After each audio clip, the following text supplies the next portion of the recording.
ओम नमः भगवते वासुदेवाय।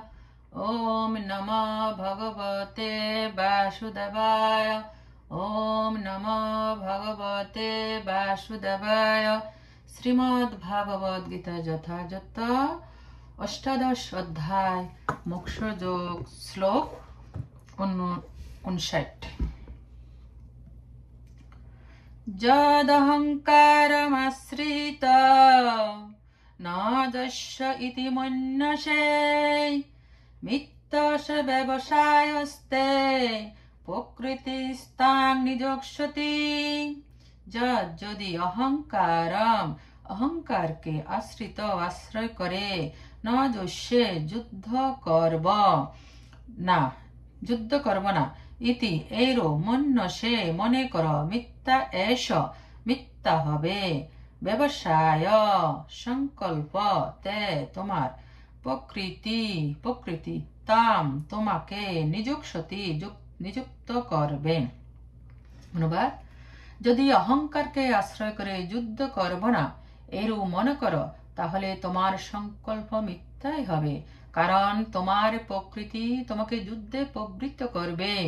তাৎপর্য: অর্জুন ছিলেন যুদ্ধ বিশারদ এবং ক্ষত্রিয়ের প্রকৃতি নিয়ে তিনি জন্মগ্রহণ করেছিলেন, তাই যুদ্ধ করাটা ছিল তার কর্তব্য। কিন্তু মিথ্যা অহংকারের ফলে তিনি আশঙ্কা করেছিলেন যে তার গুরু, পিতামহ ও বন্ধুদের হত্যা করলে তার পাপ হবে। প্রকৃতপক্ষে তিনি নিজেকে তার সমস্ত কর্মের কর্তা বলে মনে করেছিলেন, যেন এই সমস্ত কর্মের শুভ ও অশুভ ফলগুলো তিনি পরিচালনা করেছিলেন। পরম পুরুষোত্তম ভগবান যে সেখানে উপস্থিত থেকে তাকে যুদ্ধ করার নির্দেশ দিচ্ছিলেন সেটি তিনি ভুলে গিয়েছিলেন। সেটি হচ্ছে বদ্ধজীবের বিস্মৃতি। কোনটি ভালো কোনটি মন্দ সে অনুসারে পরমেশ্বর ভগবান নির্দেশ দেন এবং মানুষের কর্তব্য হচ্ছে তার জীবনকে সার্থক করে তোলার জন্য ভক্তিযোগে ভগবানের সেই নির্দেশগুলি পালন করা। ভগবান সেভাবে মানুষের ভবিতব্য নিরূপণ করতে পারেন, আর সেই রকম আর কেউ পারেন না। তাই পরমেশ্বর ভগবানের নির্দেশ অনুসারে কর্ম করাটাই হচ্ছে শ্রেষ্ঠ পন্থা।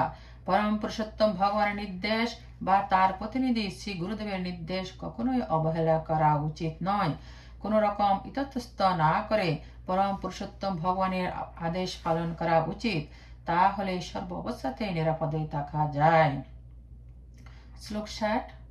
স্বভাবজেন কন্তেয় নিবর্দশেন কর্মণা কর্তুং নেস্যসি জনে মহাৎ করিষ্যস্য বশোপি তৎ। স্বভাবজেন স্বভাবজাত কুন্তীয় হে কুন্তী পুত্র, নিবন্ধ বশবর্তী হয়ে সেন তোমার নিজের কর্মণা কর্মের দ্বারা কর্তুম করতে না ইচ্ছসি ইচ্ছা করছ যা মহাৎ মোহবশত করিষ্যসি করবে অবশ্যভাবে অপি যদিও তৎতা।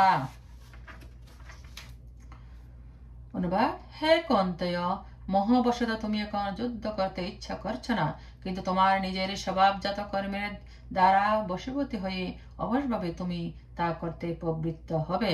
তাৎপর্য: পরমেশ্বর ভগবানের নির্দেশ অনুসারে কেউ যদি কর্ম করতে রাজি না হয় তাহলে সে প্রকৃতির যে গুণে অবস্থিত সেই গুণ অনুসারে কর্ম করতে বাধ্য হয়। প্রত্যেকে প্রকৃতির গুণের বিশেষ সংমিশ্রণের দ্বারা প্রভাবিত এবং সেভাবে কাজ করছে, কিন্তু যে স্বেচ্ছায় পরমেশ্বর ভগবানের নির্দেশ অনুসারে নিজেকে নিযুক্ত করে সে মহিমান্বিত হয়। শ্লোক 61। ঈশ্বর সর্বভূতানাং হৃদ্দেশঃ অর্জুন তিষ্ঠতি ভ্রাময়ন সর্বভূতানি যন্ত্রারূঢ়ানি মায়য়া। ঈশ্বর পরমেশ্বর ভগবান সর্বভূতানাম সমস্ত জীবের হৃদ্দেশে হৃদয়ে অর্জুন হে অর্জুন তিষ্ঠতি অবস্থান করছেন, ভ্রাময়ন ভ্রমণ করান, সর্বভূতানি সমস্ত জীবকে যন্ত্রে আরুরানি আরোহণ করিয়ে মায়া মায়ার দ্বারা।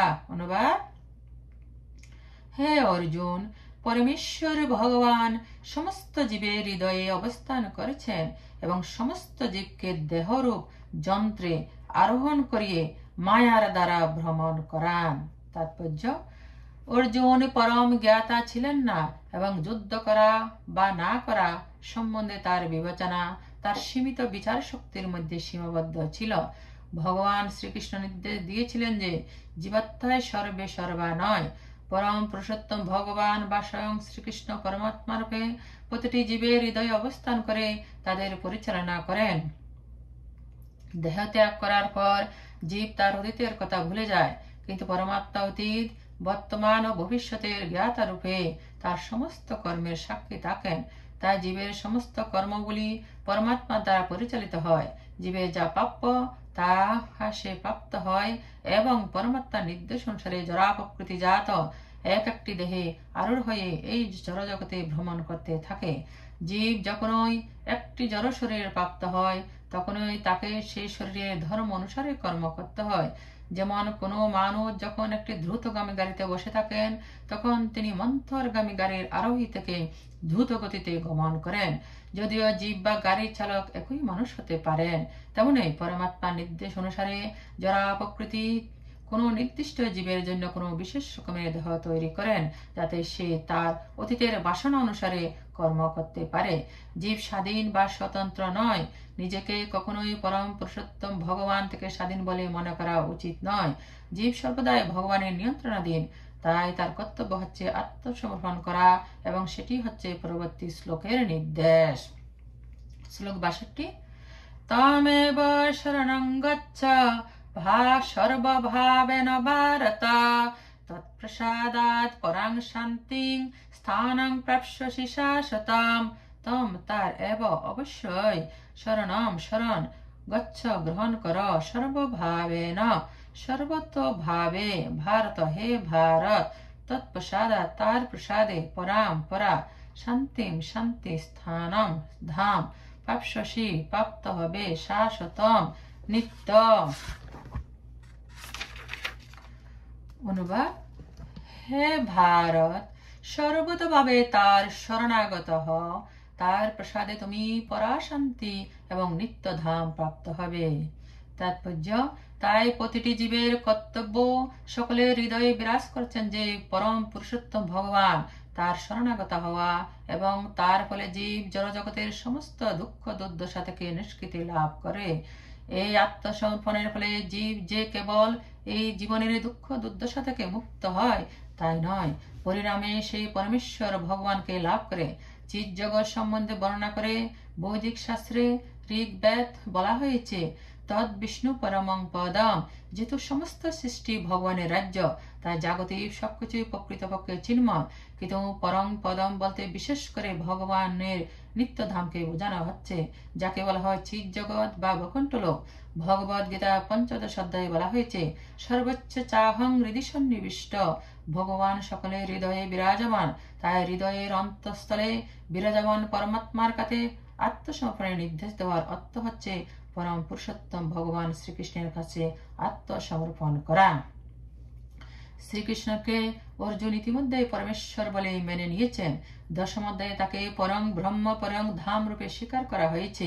অর্জুন কেবল তার ব্যক্তিগত অভিজ্ঞতার পরিপ্রেক্ষিতে শ্রীকৃষ্ণকে পরম পুরুষোত্তম ভগবান এবং সমস্ত জীবের পরম ধাম বলে গ্রহণ করেছেন, তাই নয়। নারদ, অসিত, দেবল, ব্যাস আদি সমস্ত মহাত্মারা যে শ্রীকৃষ্ণকে সেই স্বীকৃতি দিয়ে গেছেন, তিনি সেই কথা উল্লেখ করেছেন। শ্লোক 63। ইতি তে জ্ঞানমক্ষতং গুহ্যতরং ময়া বিমিহিশ্চৈতৎশেষেন যতেশ্বসি তথা কুরু। ইতি এভাবে তে তোমাকে জ্ঞান অক্ষতম বর্ণিত হলো, গুহ্য থেকে, গুহ্যতর ময়া আমার দ্বারা, বিমিশ্য বিবেচনা করে, এতৎ এটি, অশেষেন সম্পূর্ণরূপে, যথা যা ঈশ্বসি ইচ্ছা কর, তথা তা কুরু কর। অনুবাদ: এভাবে আমি তোমাকে গুহ্য থেকে গুহ্যতর জ্ঞান বর্ণনা করলাম, তুমি তা সম্পূর্ণরূপে বিচার করে যা ইচ্ছা হয় তাই করো। তাৎপর্য: ভগবান ইতিমধ্যে অর্জুনের কাছে ব্রহ্মভূত সম্বন্ধে জ্ঞানের বিশ্লেষণ করেছেন। যিনি ব্রহ্মভূত অবস্থা প্রাপ্ত হয়েছেন তিনি প্রসন্ন, তিনি কখনো অনুশোচনা করেন না বা কোনো কিছুর আকাঙ্ক্ষা করেন না। গুহ্য তত্ত্ব লাভ করার ফলে তা সম্ভব হয়, পরমাত্মা সম্বন্ধে জ্ঞানের রহস্য শ্রীকৃষ্ণ উন্মোচিত করেছেন। এটিও ব্রহ্মজ্ঞান, কিন্তু এটি উচ্চতর। এখানে যথেচ্ছসী তথা কুরু কথাটির অর্থ হচ্ছে যা ইচ্ছা হয় তাই কর। ইঙ্গিত করা হয়েছে যে ভগবান জীবের ক্ষুদ্র স্বাতন্ত্র্য হস্তক্ষেপ করেন না। ভগবদ্গীতা ভগবান সর্বতভাবে বিশ্লেষণ করেছেন কিভাবে জীবনের মান উন্নত করা যায়। অর্জুনকে প্রদত্ত শ্রেষ্ঠ উপদেশ হচ্ছে রীতি অন্তরস্থ পরমাত্মার কাছে আত্মসমর্পণ করা। যথার্থ বিবেচনার মাধ্যমে পরমাত্মার নির্দেশ অনুসারে পরিচালিত হতে সম্মত হওয়া উচিত। তা মানব জীবনের পরম সিদ্ধির স্তর কৃষ্ণ ভাবনামিতে অধিষ্ঠিত হতে সাহায্য করে। যুদ্ধ করবার জন্য অর্জুন সরাসরিভাবে পরমেশ্বর ভগবানের দ্বারা আদিষ্ট হয়েছিলেন। পরম পুরুষোত্তম ভগবানের কাছে আত্মসমর্পণ করাটা সমস্ত জীবের পরম সত্য। এটি পরমেশ্বর ভগবানের সত্য নয়। আত্মসমর্পণের পূর্বে বুদ্ধি দিয়ে এই সম্বন্ধে যথাসাধ্য বিচার করার স্বাধীনতা সকলেরই রয়েছে। পরম পুরুষোত্তম ভগবানের নির্দেশ গ্রহণ করার সেটি হচ্ছে উত্তম পন্থা। এই নির্দেশ শ্রীকৃষ্ণের প্রতিনিধি সদ্গুরুর কাছ থেকেও প্রাপ্ত হওয়া যায়। শ্লোক ৬৬। সর্বগুজ্জাতমং ভূয়ো সিনু মে পরমং বচ ইষ্টহসি মে ধীরমিতি ততো বক্ষ্যামি তে হিতম। সর্বগুজ্জাতমং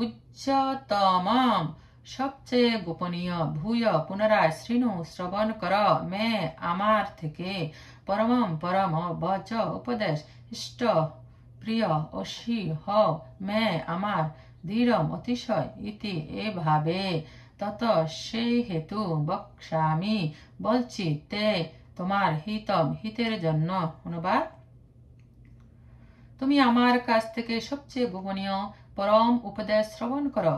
যেহেতু তুমি আমার অতিশয় প্রিয়, সেহেতু তোমার হিতের জন্যই আমি বলছি। তাৎপর্য: ভগবান অর্জুনকে যে জ্ঞান দান করেছেন তা হচ্ছে গুহ্য ব্রহ্মজ্ঞান এবং গুহ্যতর সকলের হৃদয়ের অন্তঃস্থলে বিরাজমান পরমাত্মার জ্ঞান। আর এখন তিনি দান করছেন গুহ্যতম জ্ঞান। পরমেশ্বর ভগবানের শ্রীচরণে আত্মসমর্পণ কর। নবম অধ্যায় শেষে তিনি বলেছেন, মনমনা সর্বদা আমার কথা চিন্তা কর। ভগবদ গীতার মূল শিক্ষার উপর গুরুত্ব আরোপের উদ্দেশ্যে এখানে সেই নির্দেশের পুনরুক্তি করা হয়েছে। ভগবদ গীতার সারাংশরূপ এই যে পরম শিক্ষা, তা শ্রীকৃষ্ণের অত্যন্ত প্রিয়। শুদ্ধ ভক্ত ছাড়া সাধারণ মানুষেরা বুঝতে পারে না। সমস্ত বৌদ্ধিক শাস্ত্রে এটি হচ্ছে সবচেয়ে গুরুত্বপূর্ণ নির্দেশ। এই প্রসঙ্গে শ্রীকৃষ্ণ যা বলেছেন তা হচ্ছে সমস্ত জ্ঞানের সারাতিসার, এবং তা কেবল অর্জুনের কাছে গ্রহণীয় নয়, সমস্ত জীবের পক্ষে গ্রহণীয়। শ্লোক ৬৫। মন্মনা ভব মদ্ভক্ত মজ্জাজি মাং নমস্কুরু মামে বৈশ্যসি সত্যং তে প্রতিজানে প্রিয়সি মে। মনমনা মদগত চিত্ত, ভব হ মদ ভক্ত আমার ভক্ত, মজ্জাজি আমার পূজক, মাম আমাকে, নমস্কুরু নমস্কার কর, মাম আমাকে, এব অবশ্যই, এশ্বসি প্রাপ্ত হবে, সত্যম সত্য তে তোমার কাছে, প্রতিজানে প্রতিজ্ঞা করেছি, প্রিয় প্রিয়, অসি তুমি, হও, মে আমার। অনুবাদ: তুমি আমাতে চিত্ত অর্পণ করো, আমার ভক্ত হও, আমার পূজা করো এবং আমাকে নমস্কার করো, তাহলে তুমি আমাকে অবশ্যই প্রাপ্ত হবে। এই জন্য আমি তোমার কাছে সত্যই প্রতিজ্ঞা করছি, যেহেতু তুমি আমার অত্যন্ত প্রিয়। তাৎপর্য: তত্ত্বজ্ঞানের গুহ্যতম অংশ হচ্ছে শ্রীকৃষ্ণের শুদ্ধ ভক্ত হওয়া এবং সর্বদাই তার চিন্তা করে তার জন্য কর্ম সাধন করা। পেশাদারে ধ্যানী হওয়া উচিত নয়। জীবনকে এমনভাবে গড়ে তোলা উচিত যাতে সর্বক্ষণ শ্রীকৃষ্ণের কথা চিন্তা করা যায়। সর্বক্ষণ এমনভাবে কর্ম করা উচিত যাতে সমস্ত দৈনন্দিন কার্যকলাপগুলি শ্রীকৃষ্ণের সম্বন্ধে অনুষ্ঠান করা যায়। জীবনকে এমনভাবে নিয়ন্ত্রিত করা উচিত যাতে দিনের ২৪ ঘন্টায় শ্রীকৃষ্ণের কথা ছাড়া আর অন্য কোনো চিন্তার উদয় হয় না। এই ভগবান এখানে প্রতিশ্রুতি দিচ্ছেন যে যিনি এভাবে শুদ্ধ কৃষ্ণ ভাবনা লাভ করেছেন তিনি অবশ্যই শ্রীকৃষ্ণের ধামে ফিরে যাবেন, যেখানে তিনি শ্রীকৃষ্ণের মুখোমুখি হয়ে তার সঙ্গ লাভ করতে পারবেন। তত্ত্বজ্ঞানের এই গুরুজ্য গুরুতম অংশটি অর্জুনকে বলা হয়েছে, কারণ তিনি ছিলেন শ্রীকৃষ্ণের অতি প্রিয় বন্ধু। অর্জুনের পদাঙ্ক অনুসরণ করে সকলের শ্রীকৃষ্ণের পরম বন্ধুতে পরিণত হতে পারেন এবং অর্জুনের মতো সাত্ত্বিকতা অর্জন করতে পারেন। এই কথাগুলিতে শ্রীকৃষ্ণের রূপে মনকে একাগ্র করার বিষয়ে গুরুত্ব আরোপ করা হয়েছে। যে রূপে তিনি দিবসী মুরলীধর শ্যামসুন্দর গোপ বালক, যার মুখমণ্ডল অপূর্ব শ্রীমণ্ডিত এবং মাথায় যার ময়ূরের পালক, ব্রহ্মসংহিতা ও অন্যান্য শাস্ত্রে শ্রীকৃষ্ণের রূপের বর্ণনা পাওয়া যায়।